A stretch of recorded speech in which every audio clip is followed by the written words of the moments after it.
আসসালামু আলাইকুম প্রিয় দর্শক, অনেকেই আসলে আইবিএস সম্পর্কে জানতে চেয়েছেন। তো আসলে আইবিএস রোগটা কি, যেখানে কোনো কারণ ধরা পড়ে না, পরীক্ষা নিরীক্ষায় রেজাল্ট প্রায় সব কিছুর ভালো আসে, আলট্রাসোনোগ্রাফি, এন্ডোস্কোপি সব কিছু ভালো আসে, কিন্তু দেখা যাচ্ছে রুগীটার পেটের সমস্যা যাচ্ছে না, হজম হচ্ছে না, কারো পায়খানা কষা হচ্ছে, কনস্টিপেশন হচ্ছে, এবং কারো কারো আবার ডায়রিয়ার মতো হচ্ছে, কোনো খাবার পেটে রাখতে পারছে না। তো আসলে মূলত এটা অনেকে ভাবে পেটের সমস্যা, যেহেতু সিমটমগুলো পেটে হয়, তারা রেগুলার গ্যাসের ওষুধ খাওয়া, নিয়মিত ডাক্তার দেখানো, ঘুমের ওষুধ খাওয়া, টেনশনের ওষুধ খাওয়া এবং ডাক্তারদের প্রেসক্রাইব করা, হ্যাঁ, অন্য যে ওষুধগুলো আছে বিশেষ করে আইবিএস রোগীর দেওয়া হয়।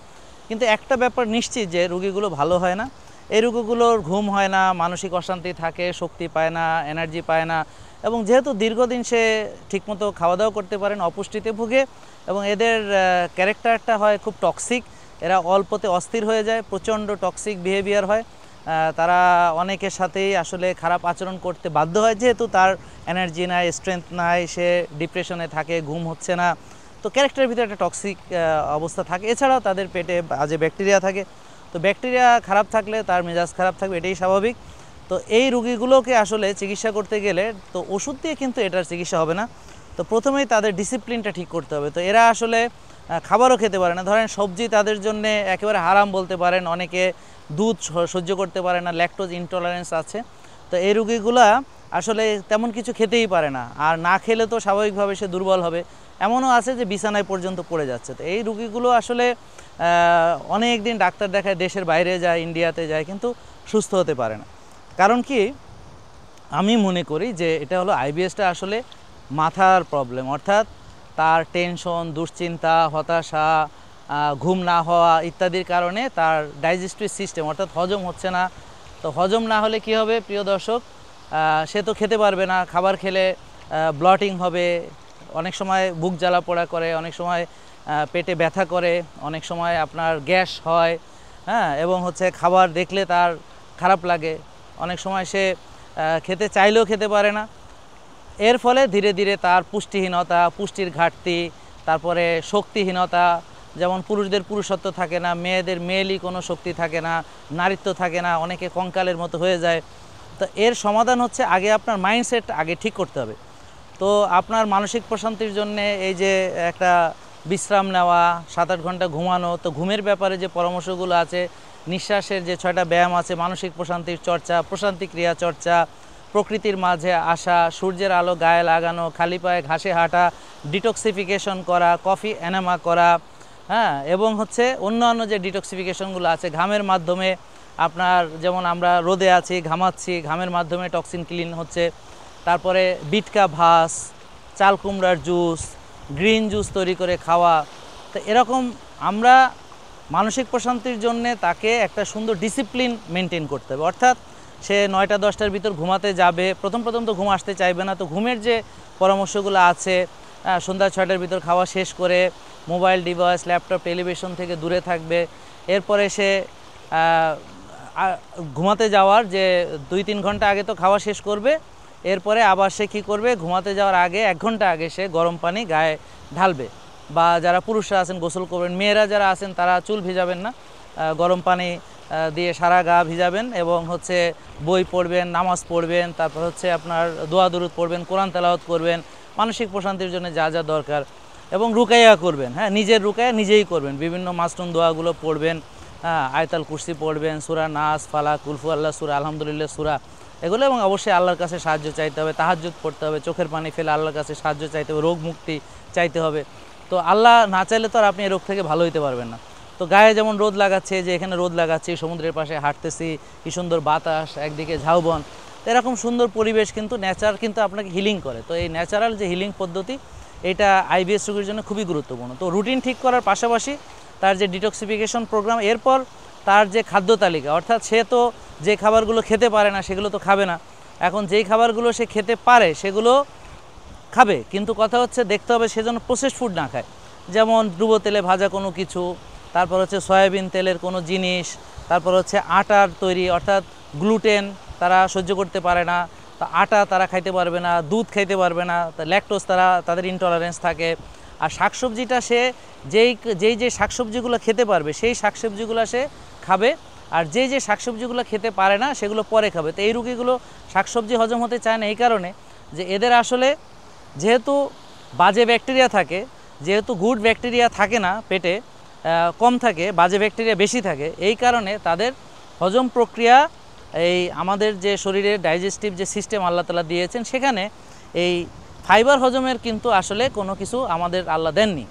এই ব্যাকটেরিয়াগুলো এই শাকসবজি যে ফাইবারগুলো খেয়ে তারপর হচ্ছে আপনার এটাকে বিউটারেট তৈরি করে। হ্যাঁ, এই বিউটারেট আবার আমার যে টাইট জাংশন তৈরি করতে সহযোগিতা করে, যার ফলে লিকি গাছ থেকে আমরা বাঁচতে পারি। তো এই ধরনের রোগীগুলোর লিকি গাছ থাকে, অ্যালার্জি থাকে, অ্যাজমা থাকে বা অন্যান্য অ্যালার্জিক যে প্রবলেমগুলো এই রোগীগুলোর কিন্তু থাকে। তো এই যে লিকি গাছ থেকে ভালো হওয়ার জন্য কিন্তু এই ভালো ব্যাকটেরিয়া দরকার, ফাইবারগুলো খাওয়া দরকার এবং ফাইবারগুলো হজম হওয়া দরকার। এগুলো সব কিছু অত্যন্ত গুরুত্বপূর্ণ।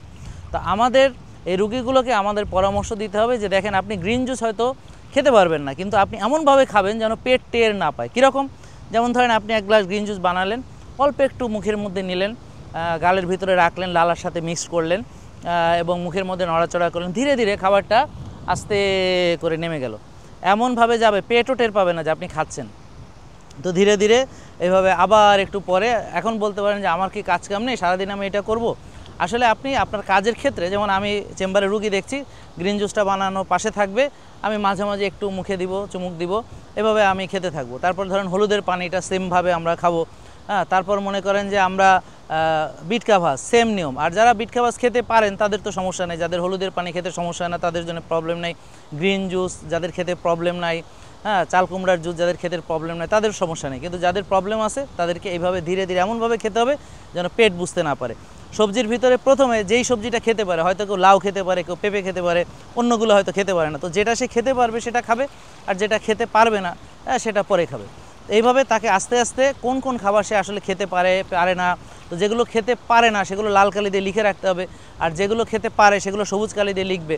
আর যেগুলো সে খেলে মাঝে মাঝে প্রবলেম হয়, মাঝে মাঝে হয় না, তো সেটাকে কোশ্চেন মার্ক দিবে, সেটা হলুদ একটা কোশ্চেন মার্ক দিয়ে, হলুদ মার্কার দিয়ে লিখে রাখবে। এভাবে সে একটা লিস্ট করতে হবে। তো যাক, লিস্ট করার পরে সে সবুজ কালির ভিতরে যা যা সেগুলো খাবে, এবং যেগুলো হচ্ছে হলুদ সেগুলোতে সে এমনভাবে খাবে পেট যেন টের না পায়।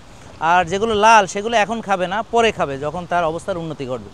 এখন আমরা যখন তাকে ডিটক্সিফিকেশন করব, তার ঘুমের যত্ন নিব, সে রিল্যাক্সিং এক্সারসাইজগুলো করবে, ইয়োগা করবে, মেডিটেশন করবে, 6টা শ্বাসের ব্যায়াম করবে, এভাবে ধীরে ধীরে তার যখন মানসিক অবস্থার আস্তে আস্তে উন্নতি ঘটবে তখন তার দেখবেন ঘুমও ভালো হবে, হজমও আস্তে আস্তে উন্নতি হবে।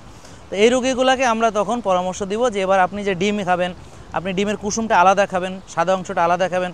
কারণ একসঙ্গে অনেকগুলো খাবার সে খেলে তার যে এনজাইম, তার যে ডাইজেস্টিভ সিস্টেম, এটার উপরে ওভারলোড হবে, তার পক্ষে সম্ভব হয় না যে এতগুলো খাবার সে একসঙ্গে হজম করার জন্য।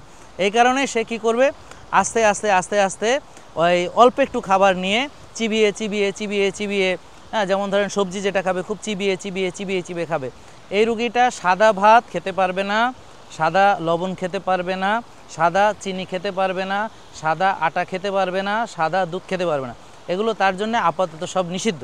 তো সে যদি ভাতও খায় ঢেঁকি ছাটা লাল চাল, অথবা আমাদের যে ব্ল্যাক রাইস আছে, বা আমাদের যে কেনুয়া ফ্রাইড রাইস আছে, হ্যাঁ, বা আমাদের যদি বাকহুইট অ্যাভেলেবেল হয়, বা অর্গ্যানিক ওটস আছে, এগুলো সে খাবে।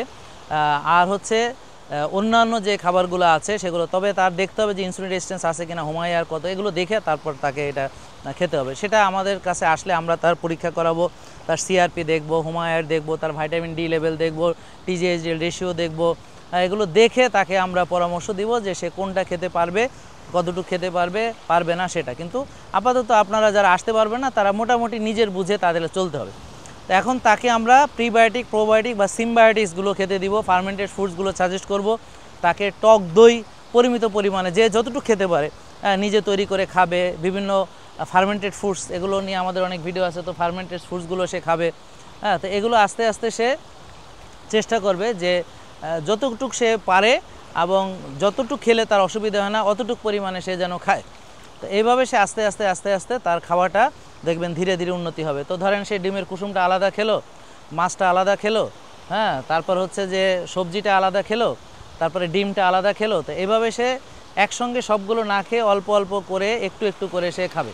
তো ধরেন কুসুম খেলো কীভাবে, আমি একটা উদাহরণ দিই। যেমন আমাদের 4টা ডিমের কুসুম, 1 চামচ ঘি, 1 চামচ নারকেলের তেল, হ্যাঁ, একটু এমসিটি, হ্যাঁ, তারপর হচ্ছে পিঙ্ক সল্ট অ্যাড করে আপনি একটু মধু দিয়ে, হ্যাঁ, এটারে আপনি প্রিপেয়ার করলেন। তারপর একটু একটু করে হয়তো গালে লাগালেন, লাগায় মুখে রাখলেন, তারপর মুখে লালার সাথে মিশ্রিত হলো, তারপর আস্তে আস্তে পেটের ভিতরে চলে যাবে, আপনি গেলারও দরকার নেই। এইভাবে আপনি সারা দিন ধরে যদি 4টা ডিমের কুসুম খেতে পারেন সেটা এনাফ। এখন সকালে সে ঘুম থেকে ওঠার পরে প্রথমে সে হয়তো বেকিং সোডাটা খাবে, তারপর হয়তো সে হলুদটা খাবে, তারপর হয়তো সে গ্রিন জুসটা খাবে। এইভাবে সে চেষ্টা করবে আস্তে আস্তে আস্তে আস্তে তরল খাবারগুলো খেতে। হ্যাঁ, এভাবে খেয়ে খেয়ে তারপরে সে হয়তো ডিম খাবে। এখন ডিম তো আর সে 4টা একসাথে খেতে পারবেন, এই জন্য কুসুমটা আলাদা করলো, সাদা অংশটা সবজির সঙ্গে যে যে সবজিগুলো সে খেতে পারে মিক্সড করলো। হ্যাঁ, সেটা অবশ্যই সে অলিভ অয়েল দিয়ে করতে হবে এবং অলিভ অয়েলটা উপর দিয়ে দিতে হবে। হ্যাঁ, এখন সে এই সবজিটাকে মিক্সড করে প্রথমে সে লবণ দিয়ে সিদ্ধ করে তার সঙ্গে সাদা অংশ ডিমের যেটা আছে সেটা নারকেলের তেলের সঙ্গে এই সাদা অংশটাকে একটু ফেটে নিয়ে বা ঘি দিয়ে ফেটে নিয়ে তারপরে সবজির উপর দিয়ে অলিভ অয়েল দিয়ে এভাবে সে স্ক্রাম্বল করে সে খেলো।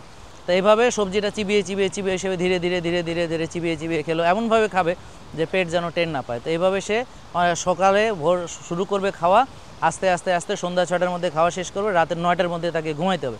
এই পরামর্শগুলো সে মানে আস্তে আস্তে এরপরে দেখবেন যেই মাছটা সে খেতে পারে, তো শুধু মাছ খেলে মাছ আলাদা খেতে হবে, হ্যাঁ, মাংস খেলে মাংসটা আলাদা খেতে হবে। তো তার উচিত হবে নরম মাংসগুলো খাওয়া, যেমন গরুর মাংস, খাসির মাংস, যেই খাবারগুলো সহজে হজম হয় না সেগুলো সে পরে খেতে পারবে। কিন্তু এখন সে মুরগির মাংস, কবুতরের মাংস, হ্যাঁ, যেই নরম মাংসগুলো আছে, তারপরে মাছ, তো তাকে ধীরে ধীরে প্রোটিনের চাহিদা পূরণ করতে হবে, ফাইবারের চাহিদা পূরণ করতে হবে। এভাবে আস্তে আস্তে আস্তে আস্তে দেখবেন যে তার যখন উন্নতি হবে পুষ্টিকর খাবারগুলো ঢুকবে। এছাড়াও তার ভিটামিন ডি রোদে যাওয়ার পাশাপাশি সাপ্লিমেন্টেশনের দরকার হতে পারে। এছাড়াও হেলদি গাট লাগতে পারে, অন্যান্য সেগুলো আসলে আমরা রুগী না দেখে বলতে পারবো না। তো আপনারা যারা আইবিএস রুগী আছেন মানসিক প্রশান্তির চর্চাটা বেশি করে করবেন। স্ট্রেস হলে, টেনশন হলে, দুশ্চিন্তা হলে কিন্তু দেখবেন যে আপনার এই রোগটা আবার বেড়ে যাবে। সেই জন্য সবসময় রিল্যাক্স থাকার প্র্যাকটিস করা, 8 ঘন্টা ঘুমানো, 9টা 10টার ভিতর ঘুমাতে যাওয়া, 5 ওয়াক্ত নামাজ মসজিদে গিয়ে জামাতে পড়া। আর যারা মোটামুটি অত দুর্বল না তারা রোজা রাখার চেষ্টা করবেন, আর যারা বেশি দুর্বল তারা তো রোজা রাখলে আরও সমস্যা হবে। এভাবে চলুন আর আমাদের কাছে আসুন। আর একটা শুধু অনুরোধ, যে আমরা যে আইবিএস রোগীগুলোকে ডিল করেছি এরা খুব টক্সিক হয়, তো এদেরকে হেল্প করতে গেলে মানে হয় কি, যেমন ধরেন একটা সাপ, বিষাক্ত সাপ, সে ধরেন কুয়ার মধ্যে ডুবে যাচ্ছে, আপনি কি করলেন, তাকে বাঁচাতে গেলেন, তো সাপটা বুঝবে না যে আপনি তাকে বাঁচাতে গেছেন, সবল মারবে। তো এই রুগীগুলোকে নিয়ে আমরা ডিল করলে ওরা আমাদেরকেই সবল মারে, মানে তাদের টক্সিসিটিটা সে সবার সঙ্গে দেখাতে চেষ্টা করে। ধরেন আমাদের এখানে আসলো, এসে সে টক্সিক বিহেভিয়ার করলো। তো এই জন্য অনুরোধ করবো যে দেখেন, আমরা আপনাকে হেল্প করতে চাই, আপনি চাইলে আপনি হয়তো এটা থেকে ভালো হবেন, রোগমুক্ত হবেন। তো এই জন্যে আপনাকে অন্তত ধৈর্যটা ধরতে হবে। আর আমরা তো আপনার চিকিৎসা করবো না, চিকিৎসা নিজেরটা নিজেই করবেন। আমরা হয়তো আপনাকে গাইড দিব, পরামর্শ দিব। আর রোগ ভালো আর গ্যারান্টি তো একমাত্র আল্লাহর কাছে, মানুষ তো রোগ ভালো করতে পারে না। কিন্তু আমাদের বহু রোগী আলহামদুলিল্লাহ ভালো হয়েছে, আপনারা খোঁজ নিয়ে দেখতে পারেন। তো তারা ভালো হয়েছে সম্পূর্ণ নিয়মকানুন মানে, তাদের একটা ডিসিপ্লিন লাইফ, হ্যাঁ, তারা ঘাসে হাঁটে, রোদে যায়, হ্যাঁ, তারা জ্যাকুজি করে, হট কোল্ড শাওয়ার করে, বরফ থেরাপি করে, হ্যাঁ, বা গরম পানি ঠান্ডা পানির যে এটা করে, হ্যাঁ, সবগুলো ব্যায়াম করে, শ্বাসের ব্যায়াম করে, রিল্যাক্সিং ইয়োগা এগুলো করে, স্ট্রেচিং ব্যায়াম করে। তো এখন তারা সম্পূর্ণ নিয়ম মানতে মানতে মানতে মানতে আস্তে আস্তে আস্তে আস্তে সে অনেক সুস্থ হয়েছে। তো এখন অনেকে বলে যে আমার তো মাসেল নাই, মাসেল বানাবো। তো এখন দেখেন আইবিএস রোগীর মাসেলটা থাকবো তো খেতে পারে না, মাসেলটা আসবে কোথায়? তো আমাদেরকে কী করতে হবে, আমরা মাসেলটাকে পাম্প করলাম ধরেন, তো এখন মাসেল ডিমান্ড করলো যে হ্যাঁ আমাকে খাবার দাও, পুষ্টি দাও। তা আমি খাবারটা এমনভাবে খেলাম যেন পেট ট্রেন না পায়, আস্তে আস্তে খাবারটা গেল, আমি পাম্প করলাম এবং পর্যাপ্ত বিশ্রাম নিলাম, অর্থাৎ আমি কোয়ালিটি প্রোটিন খেলাম। হ্যাঁ, একটা রুগীর যে ওজন আছে তার থেকে 1.5 গ্রাম পার কেজি বডি, ধরেন রুগীটার যদি 60 কেজি ওজন থাকে তাহলে সে প্রায় আপনার 60 প্লাস আবার 30 মানে প্রায় 90 গ্রাম প্রোটিন তার প্রতিদিন খেতে হবে। একটা ডিমে থাকে 6 গ্রাম, তারপর হচ্ছে অ্যাভারেজ বলতেছি, তারপর 100 গ্রাম মাছে থাকে 22 গ্রাম, 100 গ্রাম মাংসে থাকে 24 গ্রাম। এভাবে হিসাব করে তাকে প্রায় 80 থেকে 90 গ্রাম প্রোটিন প্রতিদিন খেতে হবে। হ্যাঁ, ভাগ ভাগ করে ধীরে ধীরে আস্তে আস্তে যেন পেট টেনে না পায়, এবং তাকে মাসেল স্ট্রেংথ ট্রেনিং ধীরে ধীরে আস্তে আস্তে আস্তে আস্তে তাকে স্ট্রেংথ বাড়ানোর যে ট্রেনিং সেটা করতে হবে, এবং পর্যাপ্ত ঘুমাতে হবে, মানসিক প্রশান্তির চর্চা করতে হবে, একটা সুন্দর ডিসিপ্লিনে চলতে হবে। এগুলো যদি সব মেনে চলে তাহলে দেখবেন যে তার আইবিএসটা আস্তে আস্তে আস্তে আস্তে ভালোর দিকে, উন্নতির দিকে। তবে আসলে এই সকল রুগীগুলা এরকম পরামর্শ তো দেওয়াই যায়, কিন্তু সবচেয়ে ভালো হবে আপনারা আমাদের নূর টাওয়ারে আমাদের যে জেকে লাইফস্টাইল লিমিটেডে আসুন। 09678242404 এই নাম্বারে ফোন করুন। আপনি যে কোনো দিন খালি পেটে সকাল 7টা 8টার মধ্যে চলে আসলেই হবে। তবে শুক্র শনিবার আসতে চাইলে আসলে একটু আগে থেকে ফোন করে আলাপ করে নিয়ে আসাটা ভালো। তা আসলে আমাদের ডাক্তার আছেন, আপনার কোনো টাকা লাগবে না, টেস্টে আবার ডিসকাউন্ট পাবেন, তারপরে ফ্রি গাইডলাইন পাবেন। আর যদি ৬,০০০ টাকার বেশি টেস্ট থাকে সেখানে আপনারা প্ল্যানারটাও ফ্রিতে পাবেন, ওটা প্রায় ৭০০ টাকার জিনিস আপনি ওখানে ফ্রিতে পাবেন। পুষ্টিবিদ দেখাতে টাকা লাগবে না, জিমের পরামর্শ এগুলো সব কিছু শিখিয়ে দিবে আপনাকে, এগুলোর জন্য কোনো টাকা আপনার লাগবে না। তো প্রিয় দর্শক, আপনারা প্লিজ নিজের যত্ন নিন, ভালো থাকুন, আসুন আমাদের কাছে, আসলে আমরা আপনাদেরকে বুঝিয়ে দিব, আমাদের ডাক্তার আপনাকে সহযোগিতা সব যা যা লাগে করবে। তো আপনারা ইনশাল্লাহ সুস্থ হবেন এবং অবশ্যই আল্লাহই রোগ ভালো করবেন। সবাইকে ধন্যবাদ, ভালো থাকবেন, আসসালামু আলাইকুম।